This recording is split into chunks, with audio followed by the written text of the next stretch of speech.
নাটোরে truck microbus সংঘর্ষের ঘটনায় নিহত বেড়ে 7 জন, গুরুতর আহত একজন রাজশাহী মেডিকেলে ভর্তি।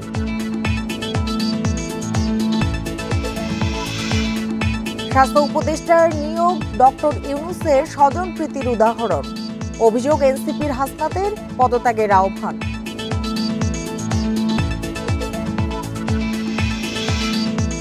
মাইলস্টোন স্কুলে যুদ্ধবিমান বিধ্বস্তের ঘটনায় নিহত বেড়ে 32, শনাক্ত না হওয়া 6 মরদেহের ডিএনএ নমুনা সংগ্রহ। আমন্ত্রণ সমগ্র বাংলাদেশে, আপনাদের সঙ্গে আছি আমি সুমনা সিং। এতক্ষণ জানাচ্ছিলাম শিরোনামগুলো, এবার জানাবো পুরো খবর। উত্তরায় বিমান দুর্ঘটনায় দগ্ধদের চিকিৎসার বিষয়ে ব্রিফ করছেন জাতীয় বার্ন ও প্লাস্টিক সার্জারি ইনস্টিটিউটের পরিচালক অধ্যাপক ডাক্তার মোহাম্মদ নাসির। আমরা সরাসরি চলে যাচ্ছি সেখানে। ধন্যবাদ আপনাকে। আমাদের মাত্র একজন পেশেন্টের ও নেগেটিভ ব্লাড আছে, আর সব পজিটিভ আর নেগেটিভ ব্লাডেরও বিষয় যেটা আছে সেটা আমাদের কাছে আছে। ধন্যবাদ। আমার মনে হয় না এই মুহূর্তে আমাদের রক্তের কোনো দরকার নাই, ওষুধ এবং স্যালাইন পর্যাপ্ত পরিমাণে আছে, এই বিষয়ে মোটেই কোনো সংকট নেই। আমি আপনারা অনেকক্ষণ ধরে কষ্ট করছেন, ধৈর্য ধরছেন এই গরমের মধ্যে। আপনাদেরকে আবারও ধন্যবাদ জানিয়ে আমরা প্রতি ঘন্টায় আপডেটগুলো আমাদের মন্ত্রণালয় থেকে যাবে এবং আমরা যদি নতুন কিছু পাই আগামীকাল যদি আপনাদের জানানো হয়, আমরা কয়েক ঘন্টা আগেই আপনাদেরকে জানাবো যে কি কি বিষয়ে। আমার মনে হয় যে আমরা বাচ্চাদের চিকিৎসার প্রতি সম্বন্ধী সবাই আপনারা বিশ্বাস করি, আপনারা প্রত্যেকেই যারা আছেন তারা এই বিষয়ে ওয়াকিবহাল, যাতে আমরা চিকিৎসা সংক্রান্ত নির্বিঘ্নে করতে পারি। এবং এই কয়েকদিন আপনারা যে কষ্ট করেছেন, ভীষণ করেছেন, এবং অনেক ক্ষেত্রেই আপনাদের সঙ্গে কিছু কিছু ক্ষেত্রে হয়তো কিছু অমানবিক আচরণও হয়েছে। আমরা তারপরে আপনারা ধৈর্য ধরে যেভাবে এই বাচ্চাদের জন্য সংবাদ সংগ্রহ করে আসছেন, আমি ব্যক্তিগতভাবে এবং আমার প্রতিষ্ঠানের সকল চিকিৎসকের পক্ষ থেকে আপনাদেরকে আবারও আন্তরিক ধন্যবাদ জানাই।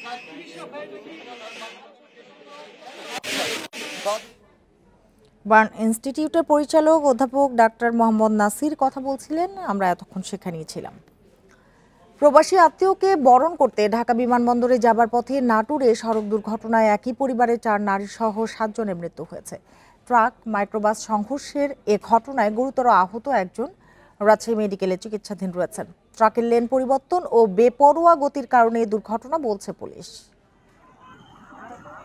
প্রবাসী আত্মীয়কে অভ্যর্থনা জানাতে কুষ্টিয়া থেকে মাইক্রোবাসে ঢাকা বিমানবন্দরে যাচ্ছিলেন পরিবারের সদস্যরা। বনপাড়া হাটিকুমরুল মহাসড়কের তরমুজ পাম্প এলাকায় একটি ট্রাক লেন পরিবর্তন করলে তাদের মাইক্রোবাসের সাথে মুখোমুখি সংঘর্ষ হয়। এতে ঘটনাস্থলেই 5 জন নিহত হন। গুরুদাসপুর একটি ইউনিট এসে এখানে রেস্কিউ কাজ শুরু করে। অবস্থার ভয়াবহতা দেখে পার্শ্ববর্তী যে বনপাড়া আমাদের ফায়ার স্টেশন ছিল তারাও একটি ইউনিটে এখানে কাজ করে, এবং আমি নাটোর থেকে খুব দ্রুত এখানে এসে ঘটনাস্থলে আমরা উপলব্ধি করি এবং খুব শর্ট টাইমের মধ্যে আমরা ভিকটিমগুলোকে উদ্ধার করতে আমরা সক্ষম হয়েছি। মহাসড়কটিতে বাঁকের কারণে প্রায় দুর্ঘটনা ঘটে। এছাড়া 2টি যানেরই বেপরোয়া গতি ছিল বলছে পুলিশ ও স্থানীয়রা। এই রাস্তাতে মাঝে মাঝে দুর্ঘটনা ঘটে, খুব স্পিডে গাড়ি চলে, পুলিশ প্রশাসন খুব একটা থাকে না। ট্রাকটাই তার রং লেনে পরিবর্তন করে আসার কারণে মূলত মুখোমুখি মাইক্রোবাসের সাথে সংঘর্ষ হয়েছে আমাদের মনে হচ্ছে। আমরা প্রাথমিকভাবে ধারণা করতেছি তারা ঢাকামুখী কোথাও যাচ্ছে কোনো ফ্যামিলি। দুর্ঘটনা কবলিত ট্রাকটি আটক করেছে পুলিশ, তবে ট্রাকের চালক পলাতক। Independent news. এ বিষয়ে আরো জানাতে ঘটনাস্থল থেকে যোগ দিয়েছেন সহকর্মী বাপ্পি লাহিড়ী। বাপ্পি, বলবেন যে দুর্ঘটনার কারণ এখন পর্যন্ত স্পষ্ট করে কিছু জানা গেল কিনা, আর নিহতদের পরিচয় কি জানা গেছে?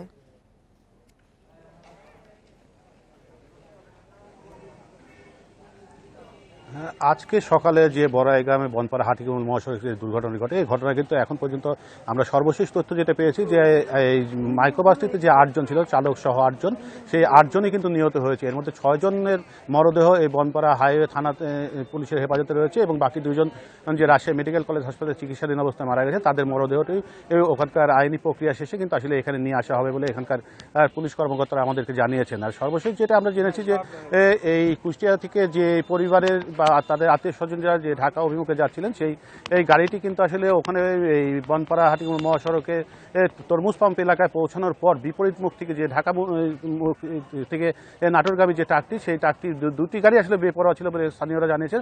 দুটি আসার পরে কিন্তু আসলে মুখোমুখি সংঘর্ষ হয়। এতে ঘটনাস্থলে যে 5 জন মারা যায় এবং এখান থেকে স্থানীয় হাসপাতালে নিয়ে যাওয়ার পথে একজন এবং রাশিয়াতে যে 2 জন মোট 8 জন মারা যায়। এই 8 জনের মধ্যে কিন্তু আসলে 4 জনই একই পরিবারের, অর্থাৎ ইতি খাতুন নামে যে মহিলা রয়েছে সেই মহিলার পরিবারের 4 জন এবং তার ভাইয়ের পরিবারের আসলে আরও 3 জন সদস্য সহ এবং গাড়ির চালক একজন, মোট 8 জন। এবং এই গাড়ির চালক কিন্তু তাদের দুঃসম্পর্কে আত্মীয় বলে আমাদেরকে জানিয়েছেন যে নিহত স্বজনরা। তারা যেটা আমাদের বলছেন যে তারা কিন্তু আসলে সকালবেলায় তারা এই বাড়ি থেকে বের হয় এবং সেই সময় কিন্তু আসলে চালক যখন গাড়িটা নিয়ে বের হয় তখন আসলে চালকের পরিপূর্ণ ঘুম হয়নি, এরকম একটা কথা কিন্তু চালক তাদেরকে বলেছিল যে একটু দেরি করে রওনা দিলে ভালো হয়। কারণ তারপরেও এরা রওনা দিয়েছিলেন যে জরুরি কাজে যাচ্ছিলেন।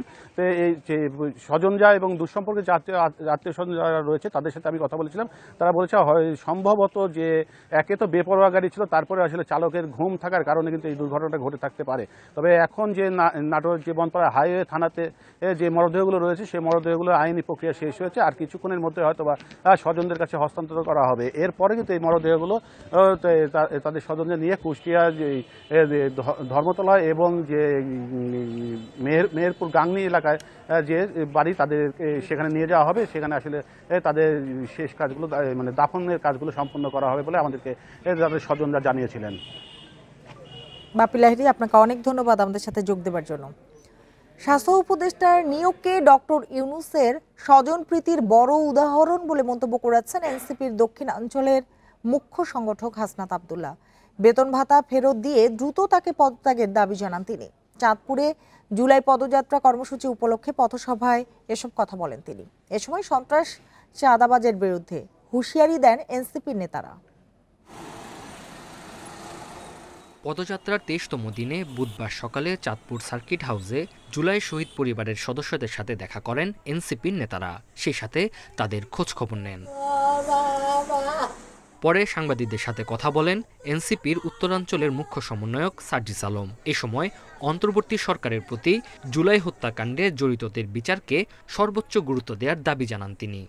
এই গণহত্যার তাদের দৃশ্যমান বিচার, রায় এবং কার্যকর হওয়ার পূর্ব পর্যন্ত এই বাংলাদেশে অন্তর্বর্তীকালীন সরকার কিংবা বিচার বিভাগের সংশ্লিষ্ট যারা রয়েছে, আসিফ নজরুল স্যার থেকে শুরু করে আমাদের বিচার বিভাগীয় যারা রয়েছে, তারা যেন অন্য কোনো কিছু চিন্তা না করে।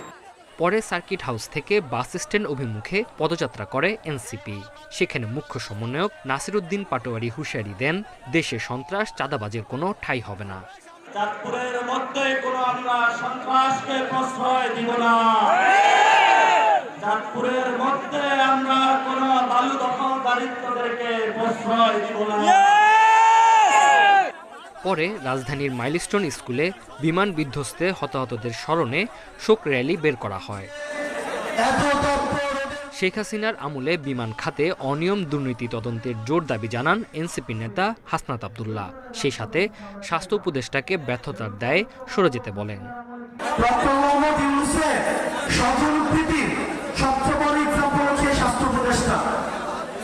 সবসময় বলে আসছি, এই স্বাস্থ্য উপদেষ্টা এটা কোনো প্রয়োজন নাই। ওনার একমাত্র যোগ্যতা উনি গ্রামীণ ব্যাংকে ছিল এবং ডক্টর মোহাম্মদ ইউনূসের উনি হচ্ছে খুব কাছের মানুষ। চাঁদপুরের পর এনসিপির জুলাই পদযাত্রার কর্মসূচি কুমিল্লায়। Tanzil Hasnat, independent news. উত্তরায় মাইলস্টোন স্কুলে যুদ্ধবিমান বিধ্বস্তের ঘটনায় বোন নাজিয়ার পর এবার মৃত্যু হলো তার ভাই নাফিরও। এ নিয়ে দুর্ঘটনায় প্রাণহানি বেড়ে দাঁড়িয়েছে 32 জনে। সোমবার গুরুতর দগ্ধ হওয়ার পর রাজধানীর জাতীয় বার্ন ও প্লাস্টিক সার্জারি ইনস্টিটিউটের আইসিইউতে চিকিৎসাধীন ছিল প্রথম শ্রেণীর শিক্ষার্থী নাফি। মঙ্গলবার রাত 12:15টার দিকে মৃত্যু হয় তার। চিকিৎসকরা জানান তার শরীরের 95%ই দগ্ধ হয়েছিল। এর আগে সোমবার রাতে মারা যায় তার বড় বোন তৃতীয় শ্রেণীর ছাত্রী নাজিয়া। তার শরীরেরও প্রায় 90% দগ্ধ ছিল। সোমবার দুপুরে রাজধানীর উত্তরায় মাইলস্টোন স্কুল অ্যান্ড কলেজের ভবনে একটি যুদ্ধবিমান বিধ্বস্তে এই হতাহতের ঘটনা ঘটে।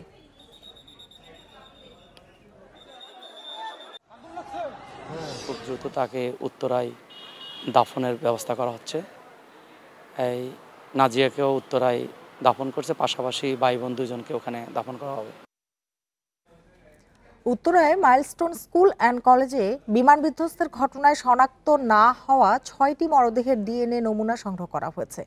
নিখোঁজদের সন্ধানে মালিবাগ সিআইডি ভবনে যোগাযোগ ও স্যাম্পল দেওয়ার অনুরোধ জানিয়েছে স্বাস্থ্য মন্ত্রণালয়। রাতে এক বিজ্ঞপ্তিতে এসব তথ্য জানানো হয়। বিজ্ঞপ্তিতে বলা হয়েছে, সিএমএইচ এর মর্গে রাখা হয়েছে শনাক্ত না হওয়া 6টি মরদেহ। সেখান থেকে এরই মধ্যে বিশেষজ্ঞরা ডিএনএ অ্যানালাইসিসের জন্য নমুনা সংগ্রহ করেছেন। অতি দ্রুত সিআইডি ল্যাবরেটরিতে ডিএনএ প্রোফাইলিং করা হবে। এখন পর্যন্ত একটি মরদেহের জন্য বাবা মা সহ দুজনের নমুনা সংগ্রহ করেছে সিআইডি। এদিকে হতাহতদের তালিকায় যাদের নাম নেই তাদের সন্ধানে মালিবাগের সিআইডি ভবনে যোগাযোগের অনুরোধ জানানো হয়েছে। পাশাপাশি ডিএনএ ম্যাচিংয়ের জন্য নমুনা দেওয়ারও কথা বলা হয়েছে। এতে দ্রুত সময়ে পরিচয় নিশ্চিত করা যাবে বলে জানিয়েছে স্বাস্থ্য মন্ত্রণালয়।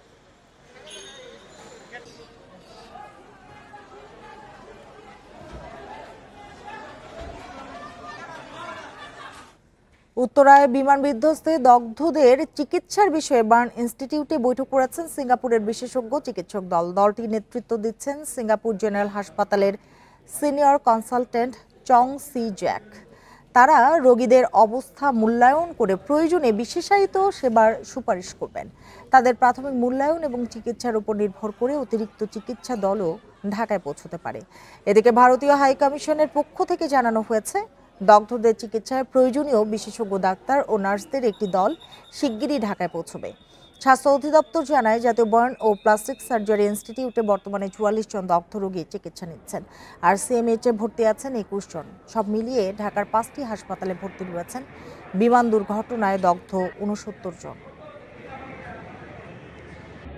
বিমান দুর্ঘটনায় কোনো শিক্ষার্থী নিখোঁজ নেই বলে জানিয়েছেন মাইলস্টোন স্কুল অ্যান্ড কলেজের পরিচালক রাসেল তালুকদার। যদি কারো সন্তান নিখোঁজ হয় তাহলে স্কুলে অভিযোগ করতে অনুরোধ জানিয়েছেন তিনি। এদিকে বিমান দুর্ঘটনায় তৃতীয় দিনেও অনেকেই মাইলস্টোন স্কুলে আসছেন। শিক্ষার্থী থেকে শুরু করে অনেক অভিভাবকও ভিড় করেছেন ক্যাম্পাসের সামনে। স্কুলের প্রধান ফটক বন্ধ থাকায় বাইরে অপেক্ষা করছেন তারা। নিরাপত্তা প্রহরীরা দর্শনার্থী, সাংবাদিক সহ কাউকেই ভেতরে প্রবেশ করতে দিচ্ছে না। স্কুলের ভেতরে আইনশৃঙ্খলা রক্ষাকারী বাহিনীর সদস্যরাও দায়িত্বে রয়েছেন। স্কুলের পরিচালক রাসেল তালুকদার জানান, এইচএসসি পরীক্ষার্থীদের কার্যক্রম সচল রাখা হয়েছে, তবে অন্য সব ক্লাসের কার্যক্রম কবে থেকে শুরু হবে সে বিষয়ে এখনো কোনো সিদ্ধান্ত হয়নি।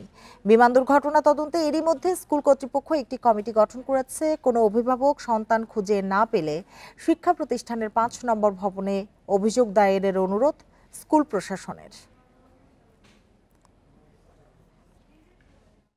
আপনারা কাইন্ডলি মাইলস্টোন কলেজের দিয়াবাড়ি ভবনে, দিয়াবাড়ি ক্যাম্পাসে 5 নম্বর ভবনে যে তথ্য সরবরাহ কেন্দ্র আছে, আপনাদের কোনো প্যারেন্টস, কোনো বাচ্চা যদি স্টিল মিসিং থাকে, আপনারা অনতিবিলম্বে এই জায়গাটায় যোগাযোগ করুন। ফ্লাইট লেফটেন্যান্ট তৌকির ইসলাম সাগরকে শহীদ হিসেবে ঘোষণা ও স্থাপনার নাম তার নামে করার আবেদন জানিয়েছেন তৌকিরের বাবা। দুপুরে ছেলের কবর জিয়ারত করা শেষে সাংবাদিকদের একথা বলেন তিনি। তৌকিরের বাবা বলেন, ছেলেকে হারিয়ে শোকে স্তব্ধ তার পরিবার। পুরনো স্মৃতি মনে করে কাঁদছেন পরিবারের সদস্যরা। ছেলেকে স্মরণীয় করে রাখতে শহীদ হিসেবে ঘোষণা ও বিমান বাহিনীর কোনো স্থাপনার নামকরণ তৌকিরের নামে করার দাবি জানান তিনি। পাশাপাশি দেশবাসীর কাছে ছেলের জন্য দোয়া চান তৌকিরের বাবা। মঙ্গলবার বিকেলে রাজশাহীর সপুরা কবরস্থানে চিরনিদ্রায় শায়িত হন ফ্লাইট লেফটেন্যান্ট তৌকির ইসলাম সাগর।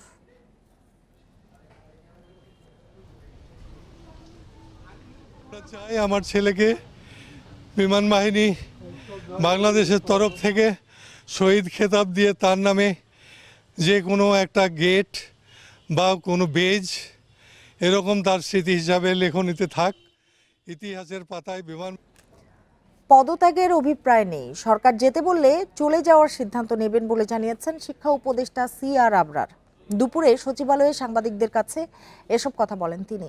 শিক্ষা উপদেষ্টা বলেন, মন্ত্রণালয়ের কাজে কোনো ব্যত্যয় ঘটেনি, তাই পদত্যাগের কোনো পরিকল্পনা নেই। এ সময় তিনি আরো বলেন, সরকারের উচ্চ পর্যায় থেকে শিক্ষা সচিবকে অপসারণ করা হয়েছে। পরে এইচএসসি পরীক্ষা প্রসঙ্গে তিনি বলেন, স্থগিত হওয়া পরীক্ষার তারিখ জানিয়ে দেওয়া হবে। এ সময় বিমান দুর্ঘটনা প্রসঙ্গে বলেন, লোকালয়ে বিমান প্রশিক্ষণের বিষয়টি পুনর্বিবেচনা করা উচিত।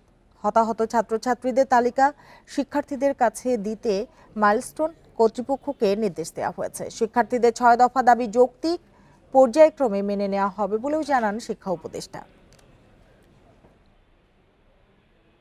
আমি নিজের থেকে করার কোনো অভিপ্রায় নেই, কারণ আমি এখানে আমার কাজের কোনো এখানে ব্যত্যয় হয়েছে বলে আমি মনে করি না।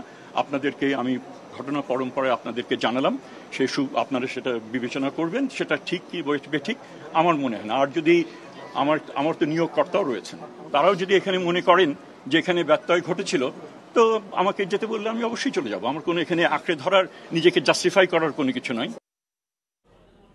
এনসিপির পদযাত্রা নিয়ে আরো জানাতে কুমিল্লা থেকে যোগ দিয়েছেন সহকর্মী তানভীর খন্দকার। তানভীর, চাঁদপুরের পরের পদযাত্রা তো কুমিল্লায়, সেখানে প্রস্তুতি কেমন দেখছেন আপনি? চাঁদপুর থেকে এনসিপির পদযাত্রার গাড়িবহর কিন্তু কুমিল্লায় এসে পৌঁছেছে। এই মুহূর্তে ঢাকা চট্টগ্রাম মহাসড়কের সদর দক্ষিণের পদুয়ার বাজার এলাকার একটি রেস্টুরেন্টে জুলাই শহীদদের যে আত্মীয় স্বজন আছে তাদের সাথে এনসিপির কেন্দ্রীয় নেতৃবৃন্দ কথা বলছেন। এখানে আমরা দেখছি যে এনসিপির যে দুজন মুখ্য সংগঠক রয়েছে, হাসনাত আব্দুল্লাহ এবং সার্জিস আলম, তারা কিন্তু এই শহীদ যোদ্ধাদের পরিবারের সাথে কথা বলছে। তারা তাদেরকে সমবেদনা জানাচ্ছে এবং শহীদদের যত ধরনের সহযোগিতা প্রয়োজন সেই সহযোগিতাগুলো করার বিষয়ে তারা কি ধরনের পদক্ষেপ নিতে পারে, আইনগত পদক্ষেপ কিংবা আর্থিক এবং সামাজিক পদক্ষেপ, সেই বিষয়গুলো কিন্তু তারা এখানে স্বজনদের সাথে কথা বলছেন। আর আমরা যেটি জেনেছি যে বিকাল 5টা নাগাদ এই রেস্টুরেন্ট থেকে এনসিপির পদযাত্রাটি কুমিল্লা নগরীর টমসন ব্রিজ এলাকায় যাবেন গাড়িবহরগুলো। সেখান থেকে পদযাত্রা নিয়ে কুমিল্লার শহরের বিভিন্ন গুরুত্বপূর্ণ সড়ক এনসিপি নেতৃবৃন্দ প্রদক্ষিণ করবেন। সেক্ষেত্রে আমরা শুনেছি যে টমসন ব্রিজ থেকে কান্দিরপাড় পূবালী চত্বর হয়ে পরবর্তীতে পুলিশ লাইন্স এবং পুলিশ লাইন্স থেকে রাজগঞ্জ মোড় হয়ে সেটি আবার কান্দিরপাড়ে আসবে এবং পরবর্তীতে টাউন হল মাঠে একটি সমাবেশ অনুষ্ঠিত হবে। সেই সমাবেশে কেন্দ্রীয় নেতৃবৃন্দ বক্তব্য রাখবেন এবং সেখানে মূলত পুরো জেলা থেকে এবং মহানগরের এনসিপির যেসব নেতাকর্মীরা রয়েছে সেই নেতাকর্মীরা সেখানে উপস্থিত হবে এবং সেখানে তারা কেন্দ্রীয় নেতৃবৃন্দের বক্তব্য রাখবেন। আর সকাল থেকে আমরা দেখেছি এনসিপির এই সমাবেশকে নিয়ে পুরো শহরেই একটি প্রস্তুতিমূলক পরিবেশ ছিল। যেমন যে কোনো ধরনের আইন শৃঙ্খলা পরিস্থিতির জন্য প্রস্তুত দেখেছি আমরা পুলিশকে এবং অন্যান্য বাহিনীর সদস্যদেরকে। আর পরবর্তীতে আমরা দেখেছি যারা আয়োজক রয়েছেন তারাও কিন্তু টাউন হল মাঠের চারপাশে অবস্থান করছিলেন এবং তারা সেখানে থেকে কেন্দ্রীয় নেতৃবৃন্দকে স্বাগত জানানোর জন্য প্রস্তুত রয়েছেন। আর একটি বিষয় আমি জানিয়ে রাখি, যেহেতু মাইলস্টোন ট্র্যাজেডি ঘটেছে, সেই ঘটনাকে কেন্দ্র করে এই পদযাত্রা কিন্তু একটি শোকাবহ পদযাত্রায় পরিণত হচ্ছে বলে আমাদেরকে আয়োজকরা জানিয়েছেন। কারণ সবাই বলেছেন যে যেহেতু মাইলস্টোন অনেকে নিহত হয়েছেন এবং অনেকে আহত হয়েছেন, সেই তাদের প্রতি আসলে সমবেদনা জানিয়ে এই পদযাত্রাটিকে তারা শোকাবহ পদযাত্রা হিসেবে উল্লেখ করেই আজকের কর্মসূচি শুরু করবেন এবং টমসন ব্রিজ থেকে শুরু হয়ে সেই পদযাত্রা এবং সমাবেশটি কুমিল্লা টাউন হলে গিয়ে শেষ হবে। তো এই ছিল মূলত আমার কাছে এনসিপির পদযাত্রার সর্বশেষ খবর। তানভীর, আপনাকে অনেক ধন্যবাদ আমাদের সাথে যোগ দেওয়ার জন্য। এবার জুলাই অভ্যুত্থান নিয়ে প্রতিবেদন।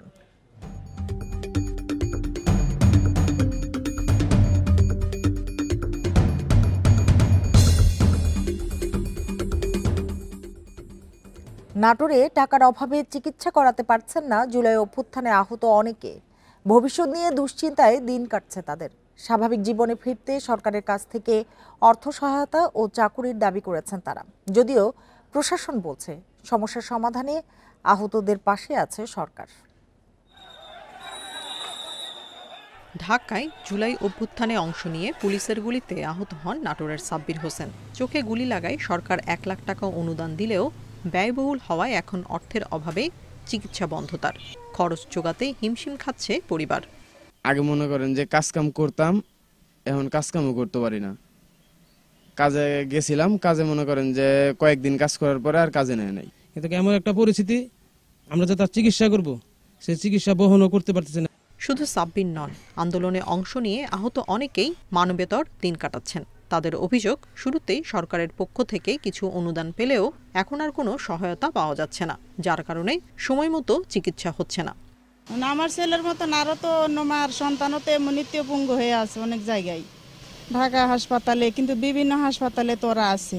সেই অবস্থায় রাবার বুলেট বের করা যায়নি। পরবর্তীতে আমি রাবার বুলেট বের করছি ট্রিটমেন্টের মাধ্যমে। পরবর্তীতে এখন পর্যন্ত 1 বছর হতে চললো, এখনো আমার বুকে ব্যথা করে। এরকম একটা পজিশন করে দেয় যাতে সারা জীবন যাতে তারা কোনো কিছু চলাফেরা করে খুব ভালোভাবে যেন চলাফেরা করতে পারে। জুলাই গণ অভ্যুত্থানে আহতদের সব ধরনের সহায়তার আশ্বাস প্রশাসনের। আমরা প্রতিনিয়ত তাদের খোঁজ খবর নিচ্ছি, তাদের বিভিন্ন রকম চিকিৎসা সহায়তা হতে শুরু করে নানান রকম সমস্যায় আমরা তাদের সমাধান করার চেষ্টা করছি। জেলা প্রশাসনের তথ্য মতে জুলাই গণ অভ্যুত্থানে অংশ নিয়ে জেলায় শহীদ হন 8 জন। আহতদের মধ্যে জুলাই যোদ্ধা হিসেবে গেজেটভুক্ত হয়েছেন 103 জন। Independent news. ফেনীতে টেকসই বাঁধ নির্মাণ সহ 8 দফা দাবিতে বিক্ষোভ মিছিল ও পথসভা অনুষ্ঠিত হয়েছে। সকালে জেলা কেন্দ্রীয় শহীদ মিনার প্রাঙ্গণ থেকে শুরু হয় বিক্ষোভ মিছিল। মিছিলটি শহীদ শহীদুল্লাহ কায়সার সড়ক প্রদক্ষিণ করে পানি উন্নয়ন বোর্ড অফিসের সামনে গিয়ে শেষ হয়। সেখানেই প্রায় 1 ঘন্টা অবস্থান নেয় বিক্ষুব্ধ এলাকাবাসী। এ সময় সেনাবাহিনীর অধীনে টেকসই বাঁধ নির্মাণ, অবৈধ বালু উত্তোলন বন্ধ, মুসাপুর ক্লোজার সংলগ্ন এলাকা রক্ষণাবেক্ষণ সহ 8 দফা দাবি তোলেন তারা। বলেন, দীর্ঘদিন ধরে বিভিন্ন মহলে দাবি জানানো হলেও কোনো কার্যকর পদক্ষেপ নেওয়া হয়নি। দ্রুত ব্যবস্থা না নিলে কঠোর আন্দোলনের হুঁশিয়ারি দেন বিক্ষুব্ধরা।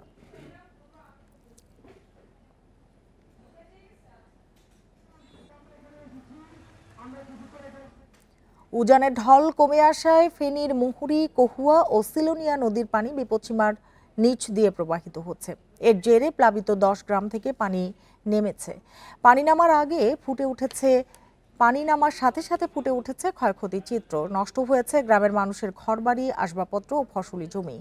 ভেঙে গেছে রাস্তাঘাট, ভেসে গেছে পুকুরের মাছ। এতে চরম দুর্ভোগে রয়েছে স্থানীয়রা। পানি উন্নয়ন বোর্ড জানিয়েছে, ভারতের উজান থেকে নেমে আসা ঢলে 8 জুলাই থেকে পরশুরাম ও ফুলগাজী উপজেলায় 3টি নদীর বন্যা নিয়ন্ত্রণ বাঁধের 41টি স্থানে ভেঙে যায়। এর মধ্যে 6টি ভাঙন স্থানে মেরামত কাজ শেষ হয়েছে, 28টি স্থানে কাজ চলমান রয়েছে। তবে 21 জুলাই ফের নদীর পানি দ্রুত গতিতে বাড়তে শুরু করে। এতে একাধিক ভাঙন স্থান দিয়ে পানি ঢুকে নিম্নাঞ্চল প্লাবিত হয়।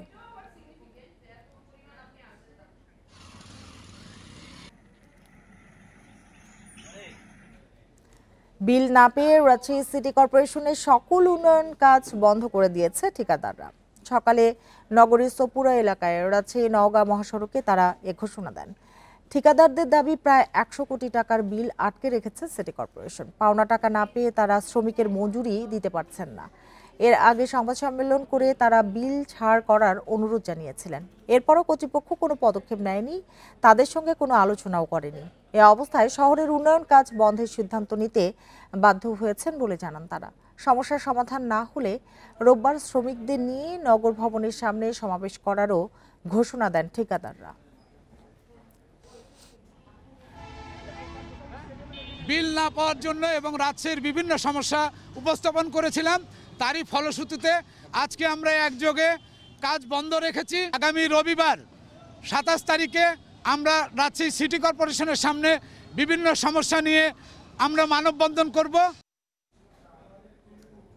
সিলেটে করোনায় 1 জন মারা গেছেন। দুপুরে স্বাস্থ্য অধিদপ্তর এক সংবাদ বিজ্ঞপ্তিতে এ তথ্য জানিয়েছে। Civil surgeon doctor Nasir Uddin জানান, সিলেট নগরীর রাগিব রাবেয়া হাসপাতালে চিকিৎসাধীন অবস্থায় করোনায় আক্রান্ত হয়ে মারা যান ওই বৃদ্ধ। তার নাম আক্কাস আলী। তিনি কোম্পানিগঞ্জ উপজেলার বাসিন্দা। আক্কাস আলী করোনা ভাইরাস সহ নানা জটিল রোগে আক্রান্ত ছিলেন।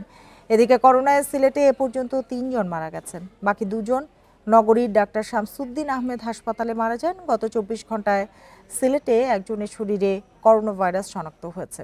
এখন পর্যন্ত মোট আক্রান্ত হয়েছেন 30 জন।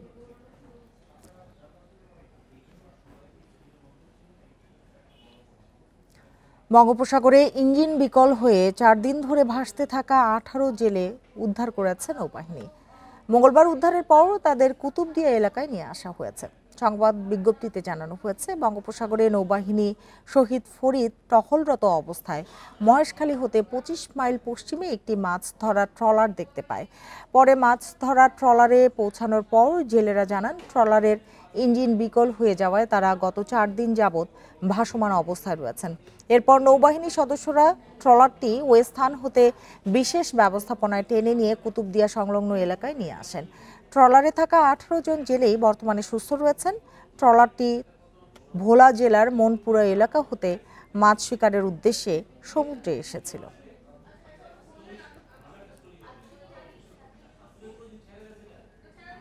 উদ্বোধনের 1 বছর পেরিয়ে গেলেও মাগুরায় চালু হয়নি প্রবীণ নিবাস। ভবন থাকে তালাবদ্ধ, অত্যাধুনিক আসবাব পড়ে আছে অব্যবহৃত অবস্থায়। প্রবীণদের স্বাস্থ্যসেবা নিশ্চিত করতে কোটি টাকা খরচে কেনা ফিজিওথেরাপি মেশিনও কাজে আসছে না। সমাজসেবা কর্মকর্তারা বলছেন, প্রকল্পের কাজ শেষে বুঝিয়ে দেওয়া হয়েছে কর্তৃপক্ষকে। প্রবীণ, এতিম ও বিশেষ চাহিদা সম্পন্ন ব্যক্তিদের জন্য মাগুরায় নির্মাণ করা হয়েছে প্রবীণ নিবাস ও এতিমখানা ভবন। প্রকল্পের কাজ শেষ হয় 2024 সালের জুনে। সমাজসেবা অধিদপ্তর ও প্রফুল্ল প্রতিভা ট্রাস্ট বাস্তবায়ন করেছে প্রকল্পটি, কিন্তু উদ্বোধনের পর এটি ট্রাস্টকে বুঝিয়ে দেওয়া হলেও এখনও চালু হয়নি। ভবনটিতে আছে 50 জন প্রবীণ এবং 50 জন এতিম শিশুর আবাসনের ব্যবস্থা। তাদের ব্যবহারের জন্য কেনা হয় কোটি টাকার অত্যাধুনিক আসবাব। প্রবীণদের স্বাস্থ্যসেবা নিশ্চিত করতে কোটি টাকা খরচে কেনা হয়েছে ফিজিওথেরাপি মেশিন। অনেক বৃদ্ধা আছে হয়তো এখানে জানে না বা সেইভাবে সঠিকভাবে পরিচালনা করা হয় না, তার কারণেই হয়তো বৃদ্ধরা এখানে পৌঁছাচ্ছে। এত বছর পরে আছে, এই জিনিসটা চালু হোক, এই বৃদ্ধাশ্রম চালু হলে পরে ভালো হবে। প্রকল্প পরিচালক জানিয়েছেন, কাজ শেষ হওয়ার পর প্রফুল্ল প্রতিভা ট্রাস্টকে ভবনটি হস্তান্তর করা হয়। এখন তারাই এটি দেখাশোনা করছেন। 40,000 স্কয়ার ফিটের দুটি ভবন, বাউন্ডারি সহ একটি ঘাট বাঁধাই রয়েছে। পরবর্তীতে তারা প্রফুল্ল প্রতিভা ট্রাস্ট তাদের 25 আসন প্রবীণ নিবাস এবং 25 আসন এতিমখানা তারা সে জায়গা সেটা পরিচালনা করবে। তবে ভবনটি চালুর ক্ষেত্রে নানা সীমাবদ্ধতার কথা জানিয়েছেন ট্রাস্টের চেয়ারম্যান। কাজ চলছে, সরকারি কাজটুকু হয়ে গেছে, কিন্তু আপনি বুঝেন তো, একটা বিল্ডিং হয়ে গেলে সেখানে উঠতে কিছু জিনিস লাগে না? রান্নাঘর তৈরি করতে হয়, তারপরে তার রেলিংটা রয়ে গেছে নিচু, যে প্রতিবন্ধীরা আসবে রেলিংতে পড়ে যাওয়ার মতো, রেলিংটা ঠিক করতে হবে। মাগুরা জেলা সদর থেকে প্রায় 10 কিলোমিটার দূরে প্রফুল্ল প্রতিভা প্রবীণ নিবাস। 40,000 বর্গফুটের দুটি 5তলা ভবন নির্মাণে খরচ হয়েছে 28 কোটি 19 লাখ টাকা। Independent news. গাজীপুরে জয়দেবপুর কমিউটার ট্রেনের ইঞ্জিন লাইনচ্যুত হয়েছে। এ সময় ট্রেন চলাচল সাময়িক বিঘ্নিত হলেও অন্য লাইন দিয়ে ট্রেন চলাচল স্বাভাবিক রয়েছে। দুপুরে জয়দেবপুর রেল জংশনে এ দুর্ঘটনা ঘটে। স্টেশন মাস্টার জানান, দুপুর 1:15টার দিকে ঢাকা থেকে ছেড়ে আসা Joydebpur commuter train signal cross করে স্টেশনে প্রবেশ করে। এ সময় ইঞ্জিনে 4টি চাকা লাইনচ্যুত হয়ে পড়ে, তবে ট্রেনের গতি কম থাকায় বড় ধরনের দুর্ঘটনা ঘটেনি। ট্রেনটি 4 নম্বর লাইনে লাইনচ্যুত হওয়ায় ওই লাইন দিয়ে ট্রেন চলাচল সাময়িক বন্ধ রয়েছে, তবে অন্য লাইন দিয়ে ট্রেন চলাচল স্বাভাবিক রয়েছে। এরই মধ্যে উদ্ধারকারী ট্রেন রওনা হয়েছে। যশোরে পারিবারিক বিরোধের জেরে বোন শারমিন আক্তারকে কুপিয়ে হত্যার অভিযোগ উঠেছে বড় ভাইয়ের বিরুদ্ধে। সকালে সদর উপজেলার সুজালপুর এলাকায় এ ঘটনা ঘটে। পুলিশ জানায়, দীর্ঘদিন ধরে জমি ও পাওনা টাকা নিয়ে খোকনের সাথে বোন শারমিনের বিরোধ চলছিল। এরই জেরে সকালে তাদের মধ্যে কথা কাটাকাটি হয়। এক পর্যায়ে খোকন দা দিয়ে শারমিনের স্বামী শিমুলকে আঘাত করে। এ সময় তাকে বাঁচাতে গিয়ে গুরুতর আহত হন শারমিন। পরে পরিবারের সদস্যরা তাকে উদ্ধার করে যশোর সদর হাসপাতালে নিয়ে গেলে চিকিৎসাধীন অবস্থায় তার মৃত্যু হয়। চট্টগ্রামে আবহাওয়া নিয়ে শিক্ষার্থীদের মধ্যে সচেতনতা বাড়াতে প্রথমবারের মতো যাত্রা শুরু করলো আবহাওয়া ক্লাব। সকালে নগরীর পাহাড়তলির ফিরোজ শাহ সিটি কর্পোরেশনে বালিকা উচ্চ বিদ্যালয়ে এ ক্লাবের উদ্বোধন করা হয়। জার্মান ফেডারেল ফরেন অফিসের অর্থায়নে প্রকল্পটি বাস্তবায়ন করছে ইপসা। প্রকল্পের মাধ্যমে ক্লাবের শিক্ষার্থীরা আবহাওয়ার পূর্বাভাস, জলবায়ু সম্পর্কিত তথ্য ও স্কুলের আশপাশে ঝুঁকিপূর্ণ জনগোষ্ঠীকে সচেতন করতে কাজ করবে। একই সাথে নিজেদের মধ্যে সচেতনতা বাড়াবে তারা। অনুষ্ঠানে চট্টগ্রাম সিটি কর্পোরেশনের প্রধান শিক্ষা কর্মকর্তা কিসিঞ্জার চাকমা সহ ইপসার কর্মকর্তারা উপস্থিত ছিলেন।